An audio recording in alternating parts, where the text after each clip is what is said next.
está cada vez mais se afastando da verdade bíblica, porque a Sagrada Escritura afirma de forma muito clara que o único intercessor entre Deus e os homens é Cristo Jesus. É o único intercessor. Então, quando a população começa a implantar essas coisas, você tem num primeiro momento os líderes que se opõem, mas quando esta liderança mesmo começa a se corromper, aí eles liberam geral para que essas práticas comecem a adentrar. Com esses costumes de se reunir onde os mártires haviam morrido, depois algumas lideranças espertas começam a construir igrejas e catedrais, aonde se celebrava a morte desse mártir. Aí outra coisa, começavam a desenterrar a ossada desses mártires, sabendo ou não se era a ossada deles, e colocá-la embaixo do altar. E aí as pessoas que iam até aquela igreja acreditavam que, tendo algum contato com aqueles restos mortais, aquilo lhe comunicaria algum tipo de poder, algum tipo de força, de bênção, de graça, de perdão, algum tipo de coisa assim. Então você começa a interagir com esse mundo pagão e começa a paganizar o cristianismo e fazer com que ele se torne completamente mundano e antibíblico, ok? Então você tem um processo de degradação, destruição da fé original. Reza pelos mortos, 310. Já em 310 da era cristã. Começo do uso de velas, 320. Celebração de um concílio sob o comando de um político, o imperador Constantino, em 325. Foi um concílio custeado por ele, um concílio no qual ele certamente interferiu, ok? E com isso a interferência na igreja de pessoa com interesses externos à causa do evangelho pregado pelos apóstolos, a substituição do simples culto cristão, culto do cristão dos primitivos pela missa, em 394, como eu falei, né? Aí você tem a fundação de Constantinopla, você tem a frequência do imperador e dos dignatários ao culto, à reunião, né, à celebração, e com isso você tem agora a instauração de muitos protocolos e a agregação de muitos elementos estranhos ao culto cristão, né, para que pudesse ter toda aquela pompa e circunstância e agradar ao imperador e aos dignatários, ok? O início do pedobatismo, que é uma grande estratégia para fazer ganhar essa consciência das pessoas, né, para que o cristianismo seja mera linha de continuidade e eles então prossigam somente por transmissão de tradição, né? O pedobatismo, que soterrou totalmente o caráter da aceitação consciente de Cristo como Salvador, substituindo a declaração de fé por uma mera transmissão de tradições familiares, então tornando os cristãos meros continuadores de costumes e não mais crentes fiéis em Cristo, e isso se deu em 416 da era cristã. A entrada de características pagãs na adoração cristã que passaram pelo processo de sincretismo que os levou a inserir em seu culto figura feminina em assemelhação com as deidades pagãs de mulheres, e para tanto foi instituído o culto a Maria, que não encontra respaldo em nenhum texto bíblico inspirado, mas somente em apócrifos. E aí você começa a ter o aproveitamento desta igreja dos textos apócrifos que sempre foram rejeitados dentro da igreja cristã. Os apócrifos que estão presentes no Antigo Testamento e os até apócrifos no Novo Testamento, como por exemplo o livro da Assunção de Maria. Apócrifos que futuramente serão tardiamente canonizados para dar respaldo a esse culto que teve início em 431, né?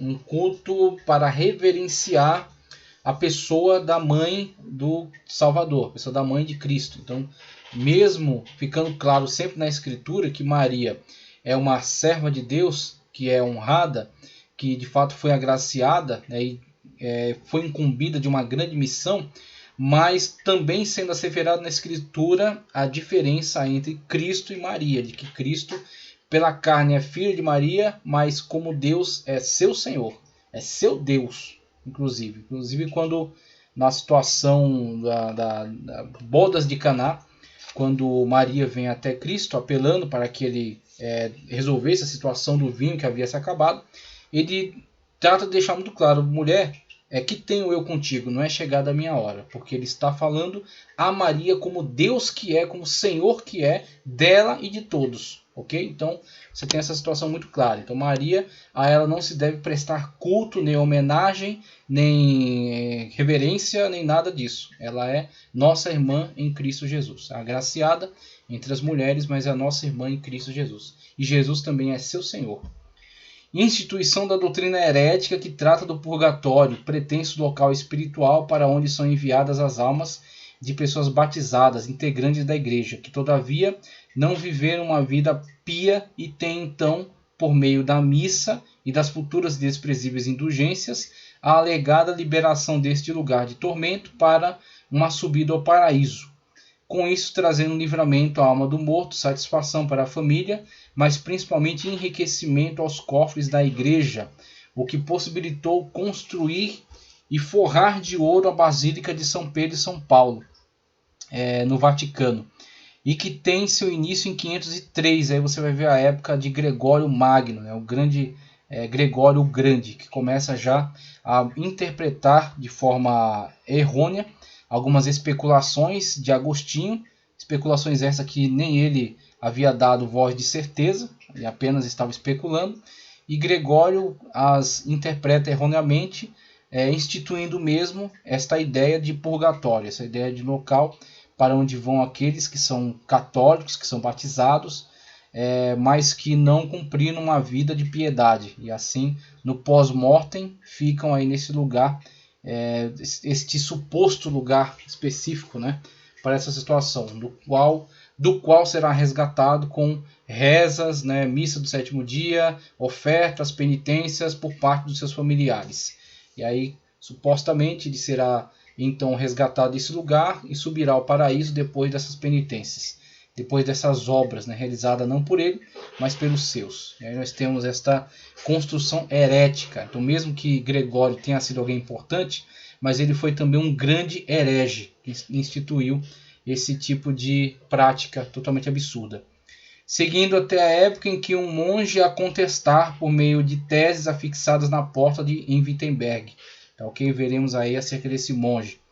Dentre outros males advindos da tentativa de misturar o que é santo com o profano e mundano, decorre a instituição do culto às imagens, 783, e que demonstra claramente a larga associação e a penetração que o paganismo obteve dentro desta igreja institucionalizada e politizada, tá certo? Que está interagindo agora com este mundo político e com essas famílias poderosas que estão dentro desse estado, né? E começam agora a adentrar para esta igreja, mas levar também parte dessa sua tradição e camuflá-la, sincretizá-la com o cristianismo.